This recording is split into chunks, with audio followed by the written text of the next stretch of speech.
रावण जितना दुष्ट था, उसमें उतनी ही खूबियां भी थी। वह बहुत ही ज्ञानी और महाप्रतापी पंडित था। रावण ने अपने तपोबल से इतनी सारी शक्तियां प्राप्त कर ली कि सभी देवता उससे डरते थे। रावण को हमेशा से इस बात का अहंकार रहा और यही घमंड उसके सर्वनाश का कारण बना। भगवान श्री राम ने रावण का अंत किया था और ज्यादातर लोग यही जानते हैं कि रावण सिर्फ प्रभु श्री राम से ही हारा था, लेकिन ये सच नहीं है। रावण श्री राम से पहले भी 4 लोगों से हार चुका था। दरअसल रावण के सर्वशक्तिमान होने का घमंड बाली, सहस्त्रबाहु अर्जुन, राजा बलि और उनके लोक में मौजूद छोटे बच्चों एवं स्वयं भगवान शिव ने तोड़ा था। आइए जानते हैं रावण के पराजित होने की घटनाओं के बारे में। राजा बलि और 4 बच्चे।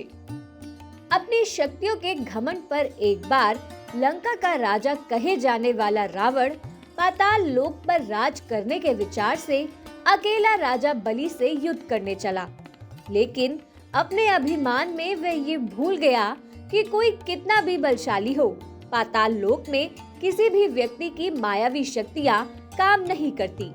जब रावण वहां पहुंचा तो उसकी मुलाकात बाहर खेल रहे बच्चों के साथ हुई।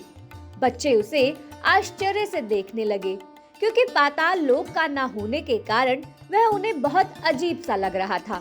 साथ ही वह राजा बलि को युद्ध के लिए ललकार रहा था, जिसके बाद बच्चों ने उसे अस्तबल में बांध दिया। जब उसने अपनी शक्तियों का प्रयोग करना चाहा तो खुद को असहाय महसूस करने लगा, क्योंकि वहां उसकी शक्तियां काम नहीं कर रही थी। जब राजा बलि को इस घटना का पता चला तो उन्होंने रावण को बच्चों की कैद से मुक्त कराया। राजा बाली। किष्किंधा का राजा बाली महाबली था। उसे वरदान प्राप्त था कि जो भी सामने से आकर उनसे युद्ध करेगा, उसकी आधी शक्ति उन्हें मिल जाएगी। एक बार जब बाली संध्या पूजन कर रहा था, तब रावण अपने पुष्पक विमान से वहां पहुंचा और पीछे से वार करने के इरादे से आगे बढ़ा, लेकिन बाली ने रावण को देख लिया और उसे अपने एक हाथ में दबाकर 4 समुद्रों की परिक्रमा लगा ली। माना जाता है कि बाली की गति इतनी तेज थी कि रोज सुबह सुबह ही 4 समुद्रों की परिक्रमा कर लेता था। बाली परिक्रमा के बाद सूर्य को अर्घ्य अर्पित करता था। जब तक बाली ने परिक्रमा की और सूर्य को अर्घ्य अर्पित किया, तब तक रावण को बगल में दबाकर ही रखा और पूजा करता रहा। परेशान होकर रावण ने अपने प्राणों की रक्षा के लिए बाली से क्षमा मांगी और उसकी तरफ मित्रता का हाथ बढ़ाया। बाली ने रावण की मित्रता स्वीकार कर ली और रावण को छोड़ दिया। सहस्त्रबाहु अर्जुन। सहस्त्रबाहु अर्जुन, जिसे कार्तवीर्य अर्जुन के नाम से भी जाना जाता है, सहस्त्रबाहु ने अपने तप से गुरु दत्तात्रेय को प्रसन्न कर उनसे हजारों भुजाओं का वरदान प्राप्त किया था, इसलिए इसका नाम सहस्त्रबाहु पड़ा। एक बार की बात है, सहस्त्रबाहु और रावण एक ही नदी यानी नर्मदा नदी में स्नान कर रहे थे।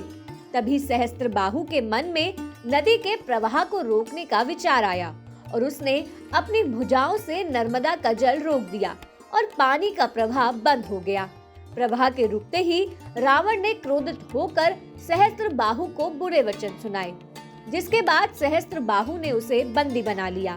हालांकि पुलस्त्य ऋषि के कहने पर उसने रावण को मुक्त कर दिया, लेकिन रावण भी कहाँ मानने वाला था। अपने अपमान का बदला लेने के लिए वह कुछ समय बाद अपनी सेना के साथ सहस्त्रबाहु से युद्ध करने पहुंच गया।